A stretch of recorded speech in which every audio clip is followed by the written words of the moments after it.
when I first started at Eastman, I didn't really like play bass for all that long. So like there was a whole lot that I was like, I had all the catching up to do. I didn't know that, we needed to use this tool. I didn't even know how to use composition or nothing like that. So like, JV really set me up, like to get everything like working right, make sure my body wasn't, making sure everything was working in my favor. But anyway, I felt like once I got there, I maybe started out at a level that was maybe like, below the most. And then quickly I was inspired by what was happening around me. So I was able to grow pretty quickly. Today's guest has done a lot in his short career. He is in a very cool program in Los Angeles, and I can't wait to see what he continues to do as he continues his career. I'm Jason Heath. This is Contrabass Conversations, and we're talking today with Michael Fuller, who is currently a resident bass fellow with the Los Angeles Philharmonic, and prior to that, he was in the New World Symphony for 3 seasons. We talk about that, and of course, the pandemic. How can we not talk about that? His very cool Gubaidulina, and my pronunciation, goodness, Sofia Gubaidulina's 8 Studies for Double Bass, which Michael recorded. That's up on the LA Phil website. We've got that linked up too. And yeah, what his life has been like as a bass player growing up in Philadelphia, his time in school at Eastman and at Rice, and then headed to New World and now in LA, and what he sees for the future. Really enjoyed talking with him. Quick shout out to our sponsors, Dorico, Ear Trumpet Labs, and Modacity. More on them later, but let's dig into this conversation with Michael Fuller. How you doing? Doing good. Good morning. Hey, good morning to you too. Thanks for connecting on a Saturday morning. What do you got set up there microphone wise? This is a Shure SM57, and I got it connected through a Focusrite interface. Cool. Hey, how's the gain on your end? You sound a little soft on my end. Let's see, I can turn it up. I'm not used to using all this stuff. This is all how's that? That's better. Yeah. And even if you get the mic up on you a little bit more, you say you've got good gear, my friend. I rarely connect with people with gear. It's usually like someone on their phone or whatever. So that's very cool. I just want to make sure everything was synced up. Oh yeah, all good. Thanks for taking some time to chat. I've known your name for years, but I think I saw you put out that, or the LA Phil put out that video with the Gubaidulina. Am I pronouncing her name right? Yeah, I assume so. Okay, I think, and so yeah, but it was. I was like, wow, I got to talk to Michael. So thanks for finding some time. Yeah, thank you for reaching out. I'm excited to get to finally meet you. Yeah, for sure. And we have far too much to talk about, so we'll have to do a round 2 at some point, and we're both in California now, so I find myself in LA pretty regularly, so I'll let you know whenever we get out of, less locked down than we are, I guess. I'll let you know. Are you near downtown LA, or where are you at these days? It's really close. I was sitting there in the MacArthur Park area. Okay. I could walk to the hall in about 35 minutes. Okay, cool. Yeah, that's a good setup for what you're doing, or what you were planning on doing, I guess. Or when did you end up moving out to LA? Have you been out there for the last year or so, or how long have you been out there? I finished New World in 2018, and that's when I moved out here. Oh, so you've been out there for a few years at this point. Yeah. Okay, wow. So you had some time prior to the shutdown then. You've been putting in some time with the orchestra. Yes, it's been lots of work with the orchestra, traveling, lots of auditions, like up until the very minute that everything just shut down. Well, so now we're like at the point where we've hit a year of shutdown, right? So do you? I remember clearly the last time that bass has left this place. it was almost exactly a year ago. We have this Golden Gate, the San Francisco Bass Bash, and we had Xavier Foley come in, and it was like early March, and it was that weird time where they decided that it's for students, like middle school and high school students. They decided no kids, but you could still have the event. And so it was like, I have video of me from exactly a year ago, like playing a bass quartet and Xavier playing, and I brought my bass home, and here it's remained for the last year. So what do you remember have you gotten a chance to do anything out of the house with the bass this last year? I know LA is similarly locked down. Yeah, we've had very few opportunities to get together and play, live. Like, we've haven't been able to play for any audience members, obviously, but we have had chances to get together to do virtual things and record performances. But the ensemble is to be like severely reduced, so I had more than one opportunity, but like other people have to get a chance too. But outside of the orchestra, I've had a gig, just one. Okay. Yeah. That's one more than me. So yeah. I haven't done one of these socially distanced orchestra things yet. It's got to be fascinating. I was actually talking to Peter Roffet. Am I pronouncing Peter's last name right? I am right. So I was talking to Peter.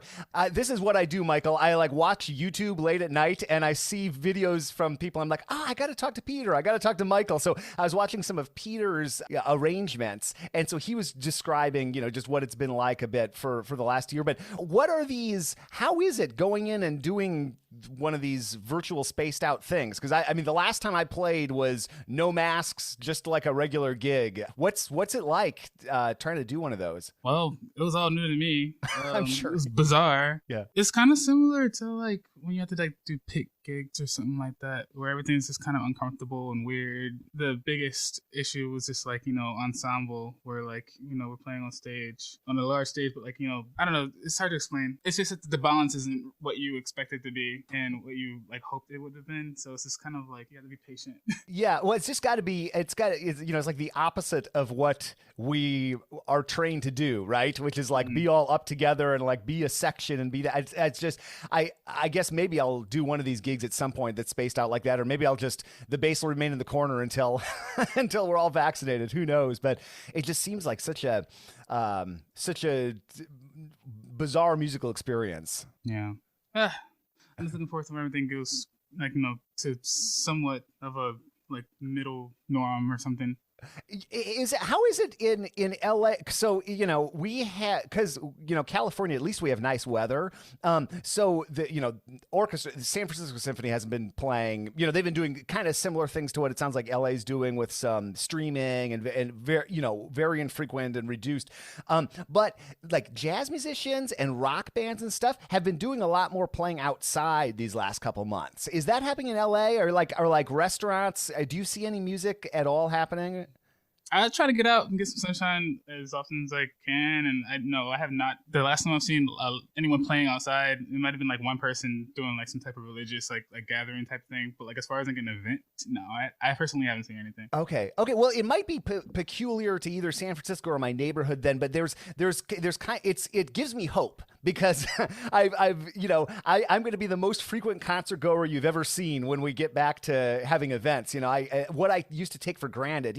I sub every once in a while in the San Francisco Symphony, and I never take that for granted, but it's like another week of playing the bass and that sort of thing. And boy, the next time I get a chance to do something like that, I think I'm gonna probably the rest of my life treasure those moments so much more.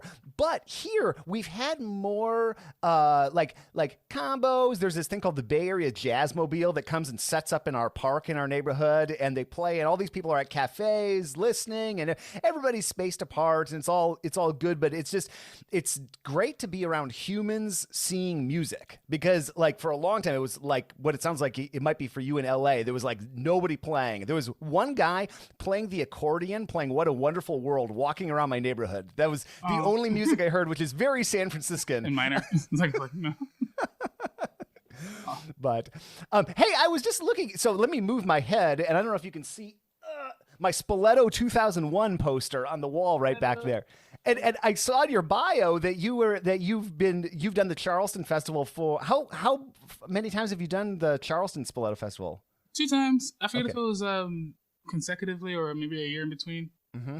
But yeah, it was a good experience. I did it 2 times as well. My wife, I think, did it 2 times too. I think it's maybe 2 times is the magic number, but I had such a great time doing that festival. And for me, I was living in Chicago at the time, and so going from Chicago to Charleston in like May, that's a pretty good time to be headed there if you live in a cold part of the world, I think. It's a beautiful city, and I had a good time, made some great friends there, and great music. Yeah, for sure. For sure. Well, so you are from, and I have no structure to these, by the way. It's just hanging out. So don't. But I go through and edit, so it's not live at all. But so you're from Philly originally, and John Hood your first bass teacher, or how'd you tell me your backstory, Michael? Oh, well, I met John Hood. He wasn't my first bass teacher, but he was like my first orchestral bass teacher. Like that's like, playing in a big orchestra. So yeah, I actually kind of miss him. I have to talk to him and see how he's doing. I'm sure he's got lots of bows to try out. That's right. Isn't he known for having a lot of bows? Am I remembering that right? Yeah. Okay. No, okay. So I don't know if you knew, but when I first started, I didn't always play bass. I started on trombone and played that for 4 years before I started playing the trombone. The bass. And I auditioned for the Performing Arts High School in Philadelphia and played both bass and trombone in the audition. And even though I had a better trombone audition, they, for whatever reason, took me on bass. And ever since, it's just been up and up from there. It's been a good decision, I guess. Do you still play trombone at all, or have you pulled out the trombone in recent years? No, but I did get really bored during the pandemic and got a flute. I know. I saw you playing some flute at some videos. That's awesome. That's I went back to, I did a couple performance degrees, and then I went back to school and did a music ed degree. So I had to learn at 30. I had to learn trombone, which was rough for never playing a wind instrument, and oboe and flute. And I had a really tough flute teacher, so I ended up practicing a lot because I didn't want to get yelled at in flute class. And I really started to enjoy the playing a wind instrument. Was that what inspired you to pick it up, or were you just going crazy during the pandemic? Or probably crazy. Okay, it's just like I need something to do, something besides the bass. I love the bass, but I just needed to have an escape, and I chose the flute for whatever reason. I feel like so right when I picked up the flute, it was right when I was preparing for this Sphinx orchestral competition, and I felt like just learning how everything works with playing a wind instrument was helping me with legato phrases and string crossings and making them smooth. And I don't know, I think it's just going to be beneficial for any string player, I guess. This episode is brought to you by Ear Trumpet Labs. They make hand-built mics out of Portland, Oregon, and they have an excellent mic for upright bass called Nadine. The Nadine is a condenser mic with a clear, natural sound and incredible feedback rejection. This mic is a completely new design.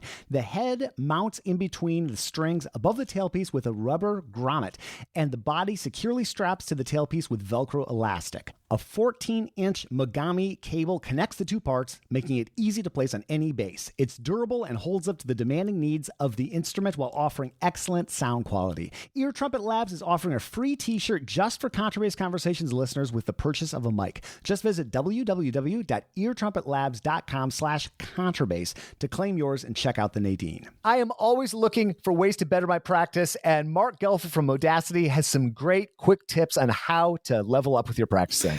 So emotional regulation is one that we need to look at, because that can give you, for example, for special forces, pistol shooting showed 30% improvement once they were taught emotional regulation. That's the ability to identify your emotions and work with your emotions to return to balance. So if you have a moment of frustration, bang it out on your instrument, blow it out on your instrument, or pluck it out on the most evil, frustrated pizzicato that you can, and get yourself back to a place where you're center. Venting is actually a real and research-validated strategy for emotional regulation, but when you use words, you tend to reconfirm or recycle a negative story. So instead, vent through your instrument whenever you're feeling frustrated or disappointed, get back to center, and keep on going. It gives you a little bit of variation anyway. You can learn more about my favorite practice app and get a special deal on lifetime membership by visiting modacity.co/CBC. And thank you, Modacity, for sponsoring the podcast. Yeah. Well, there's something so interesting about, there are so many interesting things about playing a wind instrument. If you, even though you started on trombone, you're a bass player at this point, right? But playing something where you have to take a breath, right? Just in terms of phrasing, and especially flute, where you're using that air. You really have to think about, it's such a different airstream than oboe or any other wind instrument. Just that amount of air. It's got to impact the way you think about phrasing. Yeah, it's really difficult, and I definitely want to try to even if it's just a student like, or an early professional, I want to get like at least a few flute lessons so I can learn how to use my diaphragm and use my air and like, think about moisture because it's like really hard to stay like, avoid dryness. But I don't know. Yeah. That's cool. Yeah. I'm looking forward to it. Did you what did you think you were going to be doing back in high school? I mean, you obviously were into music. Did you see yourself doing what you've done, or was music it for you, or were you thinking about some other things as well, or? Oh no, there wasn't too much. I had one realistic goal, which in my mind was playing music, and then I had my other dream, which was to be a storm chaser. And it's funny, awesome. like Joe Kanye is like, that's his thing, and like, he just kind of, in my mind, I didn't know about him until like, it was time for me to graduate from high school, and then boom, as soon as I leave, there's this like other guy. I was like, hey, wait, I wanted to be the guy in Philadelphia Orchestra, and he's a weather chaser too. Like, oh my God. Are you into weather as well? Yes. I mean, just for fun, like, I remember when I was a kid, I would like, I'm talking about maybe like 8 years old or younger. I would just, be out in North Philly, and then it was like this like really bad storm. It's like, crashing, booming.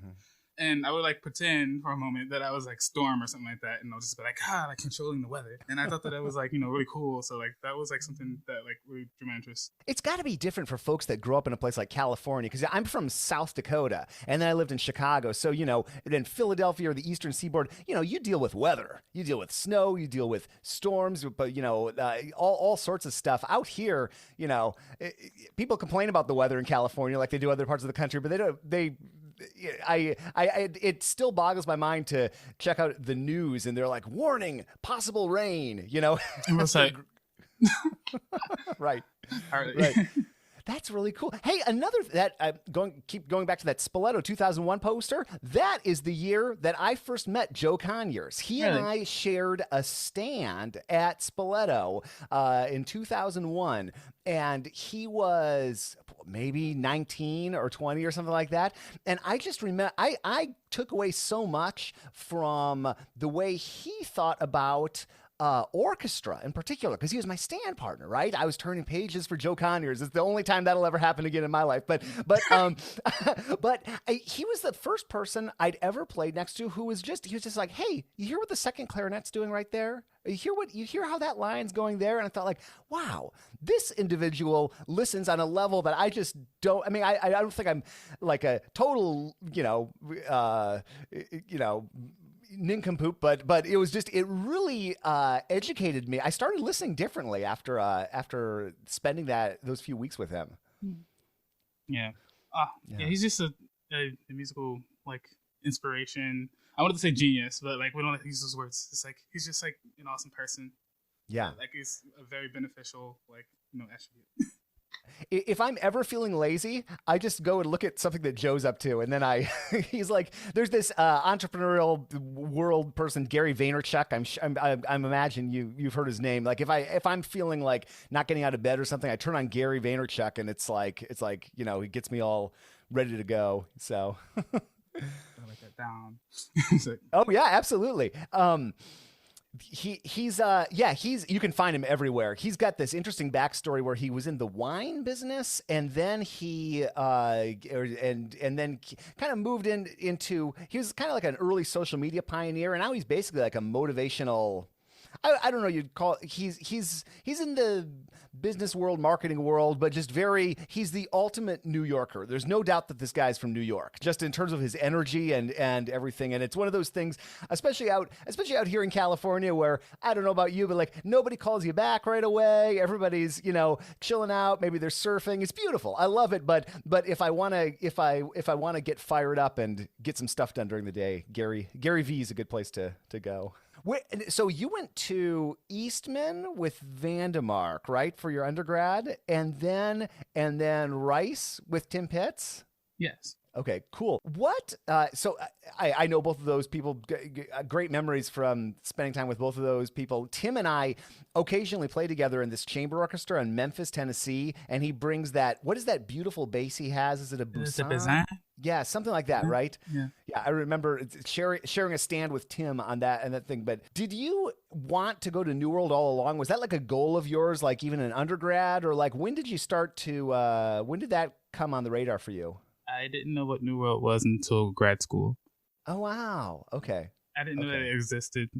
I didn't know about Rice until it was like the very last minute of undergrad. I didn't know that Rice was like a great school to go to. I didn't know it existed. Wow. Yeah. Isn't that interesting that even as connected as we are today in this day and age, like, it might not necessarily be on your radar, anybody's radar, even if you're in, but we could talk about, we have far too much to talk about. So but maybe just Rice. Like, I think back maybe 2-3 years ago, that was probably one of the most frequent, if I looked at the guests I was having on, having some connection to Rice University, like doing their bachelor's or their master's. That was like so common. I mean, I've done 800 of these, probably 100 of them maybe had Rice grads somewhere. That's probably not an exaggeration. What was your time like there? Just talk a little bit about Rice.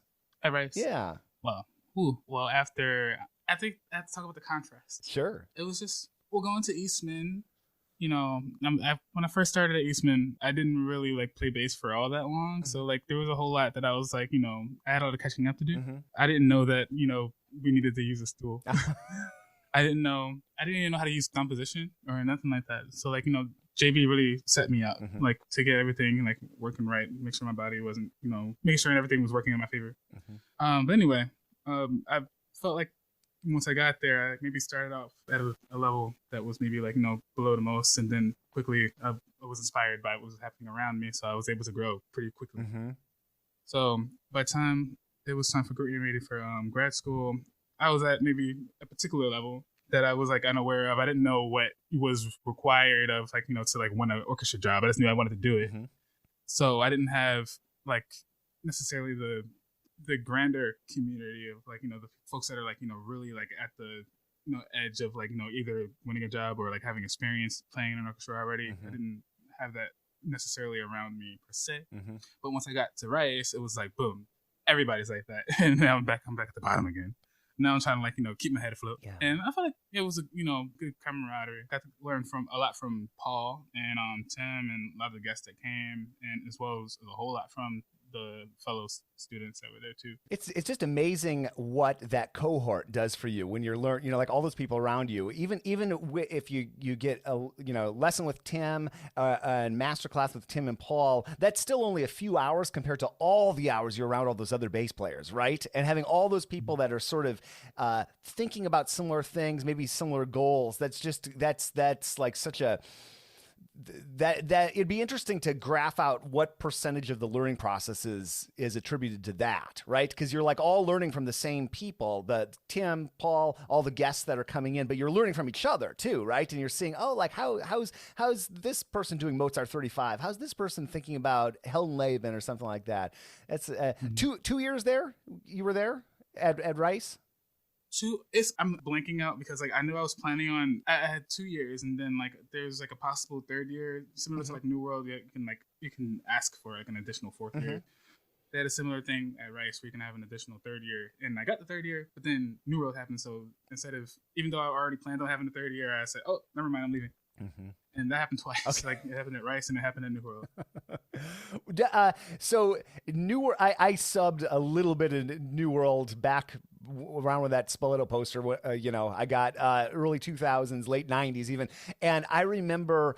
And again, I was living in Chicago. So I remember getting a call to sub in New World in January and getting on that plane and going to Miami Beach. And it's like 80 degrees out and people are in t-shirts and shorts. And I'm thinking, wow, this is and I probably had a good 100 people on the show that have been in New World too. That's another one of those comments. But like, I know that there is, I probably know the answer to this, but I think there can be this pull of Miami and like living in kind of a, maybe not exactly paradise, but it's pretty pleasant place in many ways. Did you find, how did you manage that, like living somewhere where you could just go to the beach all the time versus like shedding on the bass? Like, was it a temptation for you to just slack off the bass and party all the time, or did you lock yourself away, or? There was so much of both that like it wasn't hard to like get a lot of work done even if you were having a great time. It was very easy to do both. Okay.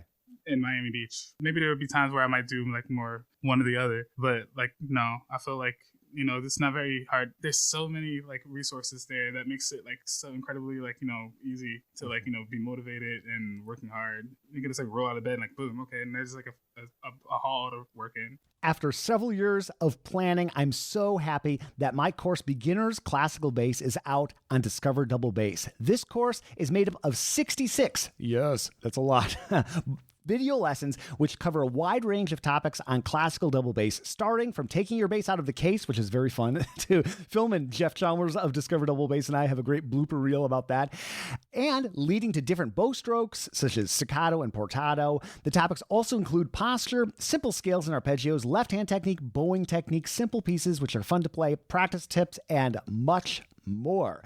You can learn more through the link in the show notes or just visit discoverdouble-bass.com/Jason Heath. This episode is brought to you by Dorico. And one of the things that struck me about Dorico when I first opened it up was this innovative user interface design. There are 5 different modes. There is setup, write, engrave, play, and print mode. And here is Senior Product Manager Daniel Spreadbury on why they set it up like this. As they are presented to you on the screen, they're kind of there in a strip at the top left-hand corner of the screen, and they're very prominent. You can whack them with your mouse, or if you're using a Surface, you can tap them with your finger, and that basically then changes the whole UI of the program. It is such an innovative design. It makes working for me so much cleaner in music notation software.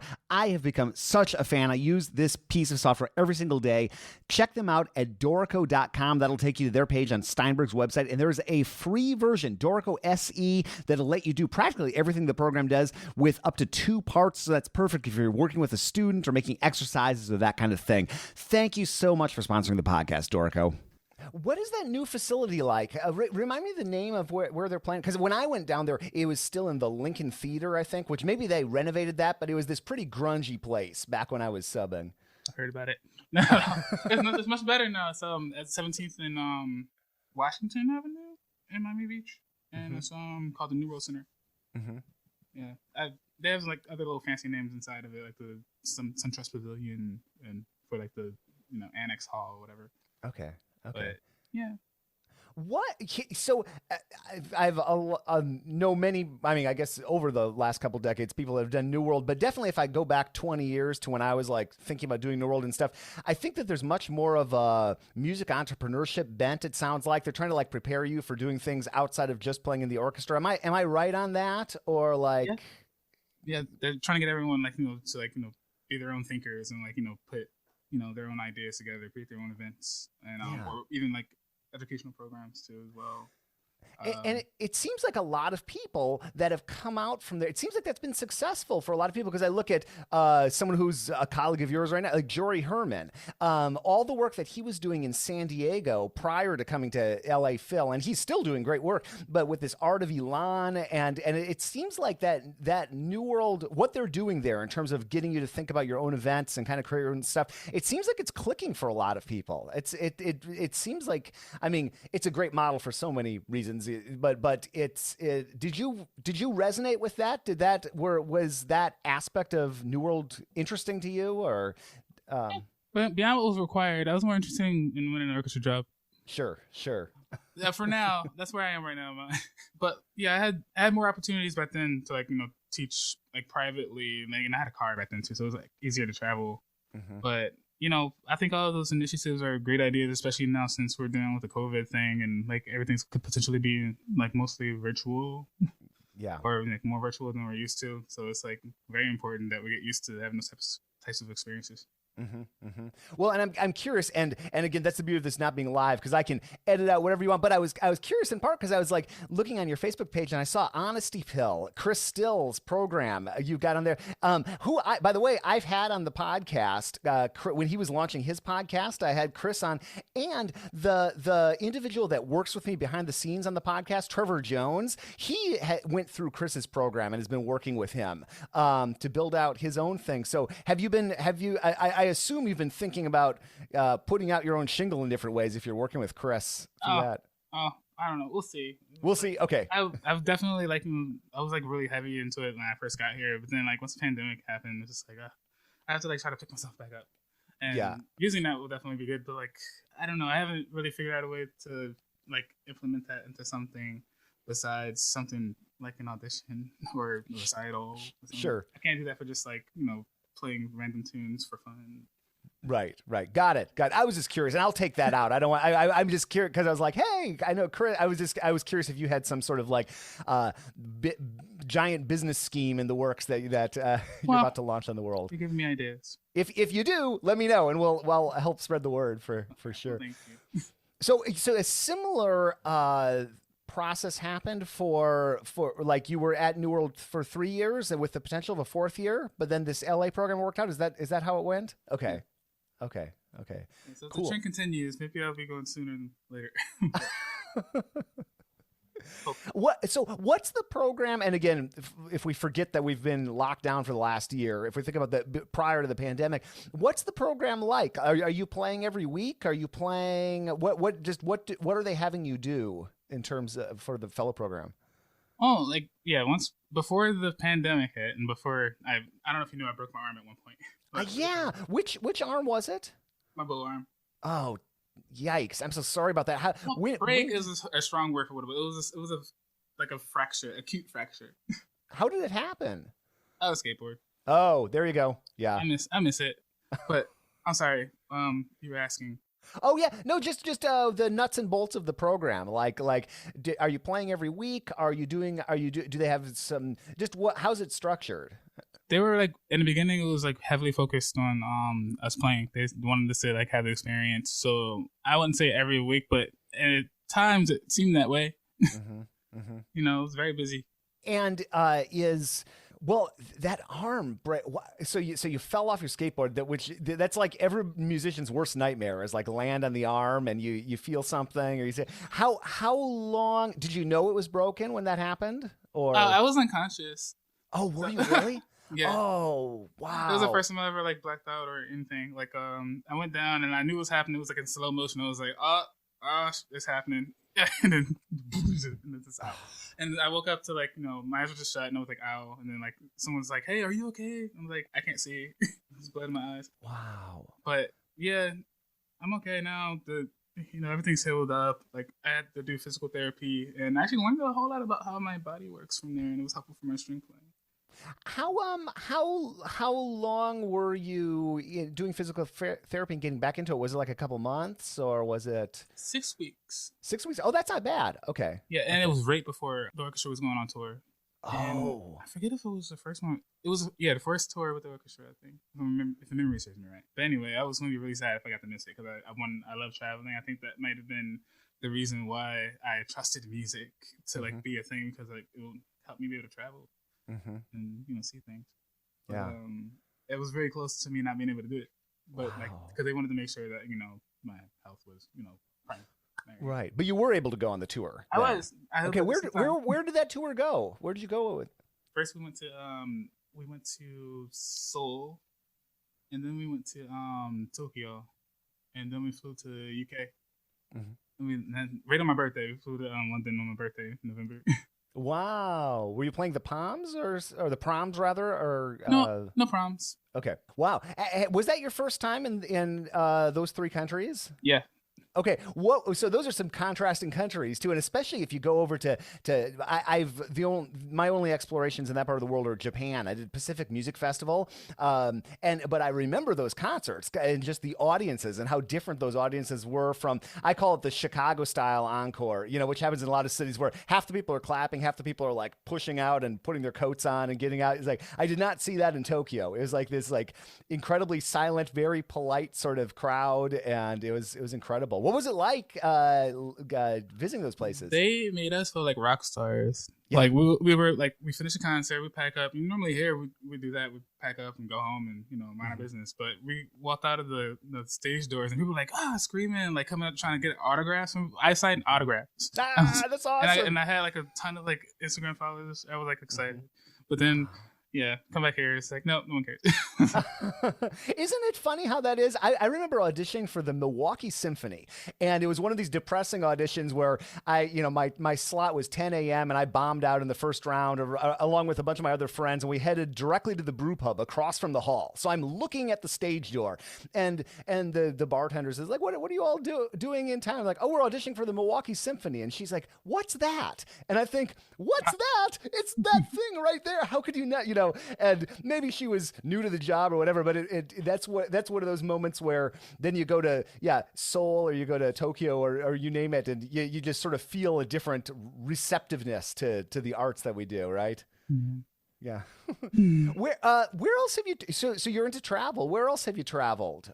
Well, the only places. Wait, I'm trying to think. I haven't left the country unless it was for music.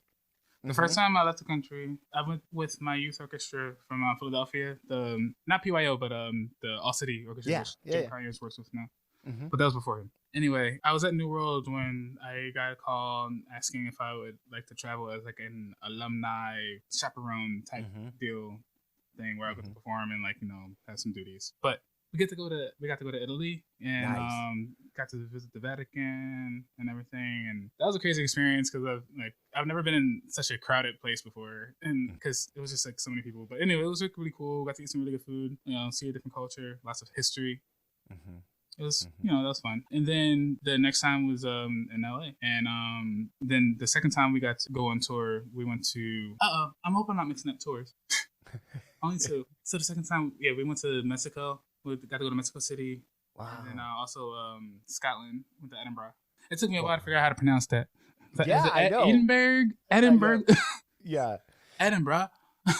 Isn't that funny how music can take you all over the world like that? Like when I was in college, I did Spoleto was after college, but I did the American Russian Youth Orchestra, which is not a thing anymore, and it used to be the American Soviet Youth Orchestra, and I've got like hours of stories from that trip. That was a wild trip, but I thought like, wow, I'm in Russia? Really? It was like 97 or something, so it was after the fall of communism, but still fairly early, pre-Putin and such. And then Japan and all over Central and South America, and it's incredible. Well, so I like to travel. You like to travel. This year has been particularly having me climbing the walls because I haven't even left the city of San Francisco in a year. It's yeah. So I guess we're both looking forward to traveling again. Do you have any? I guess neither of us probably have any plans in the books either, since we're still trying to figure out plans, hopes. Yeah. Where do you want to go next? Before it is all over. Yeah. I want to go to Dubai. Yeah. Doesn't that seem like a fascinating place? Yeah. I mean, I don't know much about it except that it looks kind of pretty, but expensive.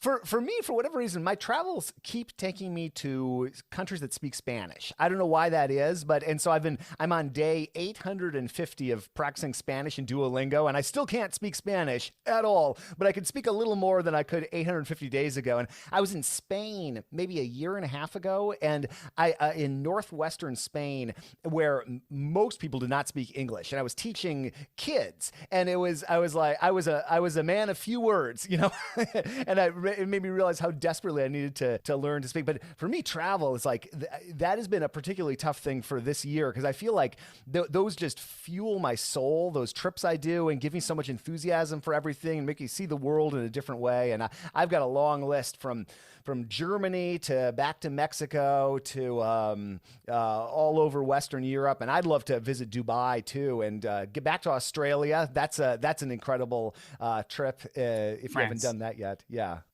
Well, you got a lot of years ahead of you. It seems like we'll never get out of this stinking pandemic, but if history is our guide, we'll be back to playing and touring and such. And it's let me know if you have you made it up to San Francisco yet in your journeys? No, it's right up the road. I don't know why it's taking me so long to just get out the city, Yeah, it's up the road, but it's enough up the road, right? It's like 350 miles or so, give or take. So it's not far, but it's far enough that I don't just hop in the car and drive down for no reason. And you got rush hour there, and you got rush hour here. So it's one of those things that could be anywhere between 5 and 10 hours, depending on when you hit the traffic. But that's a very long way of saying, let me know when you do make it up, and I'd love to show you around. I'm in a fun part of town, and we can go check out the Bay Area Jazzmobile if we're still stuck in the pandemic. But yeah, and I'll let you know when I'm headed down to LA, and anytime you feel like connecting for a podcast, I have people on multiple times. Whatever permanent job you end up landing, if you want to talk about that experience, or if you do have some secret business that you're launching, happy to chat about that, or just shoot the breeze. Well, I really appreciate you getting a chance to like finally meet you, and you seem like a really awesome person, and I can't wait to meet you. Michael, thank you for chatting. Folks, check out that recording of the Gubaidulina. That is linked up in the show notes. You can just go to the LA Phil website, but we've got it linked up. It'll take you right there. And yeah, can't wait to see what the next chapter is for you, Michael. Thank you so much for listening. We are closing in on episode 800. It's hilarious. I feel like I've been saying we're closing on episode 800 for so long. And even though we put out 2 episodes a week, which by the way is nuts, never do that if you're starting a podcast. I don't know why that became a thing, but it just sort of seems to be the pace at which I do these, and we'll see in the future. Anything's possible. Probably not more than 2 a week, but that's our pace right now. But even with that pace, boy, I feel like I've just been looking at that number 800 for a while. Not that I care about numbers. It's just an arbitrary number that will pop up, and then I'll start every episode with 8. But it just makes me realize how long it does take to get from 700 to 800 or that sort of thing, even when you're putting out 2 a week. And yeah, it's crazy. I can't believe that this podcast has been going on as long as it has. I am happy to continue doing it, and I have a great time chatting with Michael and chatting with all the people we've got coming up and past guests, and it's been an interesting aspect of my life. I really have enjoyed how it intersects with the travel I have normally been doing, and I can't wait for that to pick up again. I've got thoughts on how I might capture these differently, and with video. There are a few different ways I'm thinking of doing that, and editing those for YouTube in various ways. Probably not exactly like you're hearing here, probably a bit more polished, maybe around themes. Who the heck knows? We'll see. I got to wait for an actual trip to get on the books, and then I'll cross that bridge when I come to it. But in the meantime, it's great to connect with people over Zoom or whatever and continue to chat about where they're at in their lives, how this never-ending pandemic is going for them. And yeah, they give me, Michael and everybody that I've connected with recently, that even if we're just commiserating about how much we want to get out of this mess, that at least gives me a little bit of hope for the day, I think. Okay, I'm getting depressed, so I better exit out here and thank the team. Michael Cooper, Steve Hinchy, Mitch Mooring, and Trevor Jones. Mitch makes beautiful basses in the Dallas-Fort Worth area. Learn more at mitchmooring.com. I'm your host, Jason Heathen. We will see you again soon for more life on the low end of the spectrum.